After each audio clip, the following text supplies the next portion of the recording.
Porodica Dragačevac iz Lunovog sela kod Užica godinama se bavi povrtarstvom. Pod plastenicima imaju 20 ari ranog povrća, najviše zelene salate. A tu su jagode, paprika, krastavac, dok na otvorenom gaje kupus, krompir i jagodu. 2/3 zelene salate bačeno je tokom vanrednog stanja jer nisu mogli da isporuče ni prodavnicama niti na zelenu pijacu. A slična sudbina čeka i Novi Rod zbog policijskog časa koji se ne ukida vikendom. Zelene salate smo bacili oko 10.000 glavica, 5.000 smo prodali.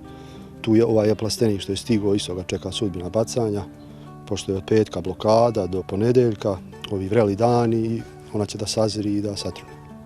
Dosta bolje prošao Dragan Cvijović koji svoje proizvode plasira za izvoz i u velike markete koji nisu zatvarani tokom vanrednog stanja. Glavna kultura jagode stiže ovih dana na berbu. Pa ovo iz plastenika sad što trenutno imamo, to nisu neke ozbiljne količine, to prodajemo prijateljima po preporuci. Nemamo te jagode ove ranije, to prodajemo ovdje na našem tržištu, to nemamo za izvoz generalno, a ove ovdje što vidite iza nas, to će tek da bude tamo za 20 dana i više, to ćemo da vidimo šta će da bude, ali po svim pričama i to ja mislim da će izvoz da ide i sa ovim ljudima što godinama sarađujem, pričaju da će to biti sve na mjestu i da će biti dobro.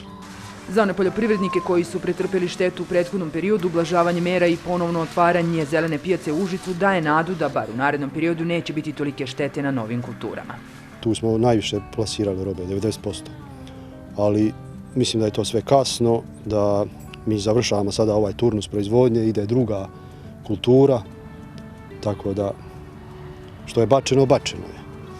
Ipak, pomoć će stići. Vlada Srbije je usvojila uredbe o novčanoj pomoći i o finansijskoj podršci poljoprivrednim gazdinstvima kroz olakšan pristup korišćenja kredita u otežanim ekonomskim uslovima usled pandemije COVID-19.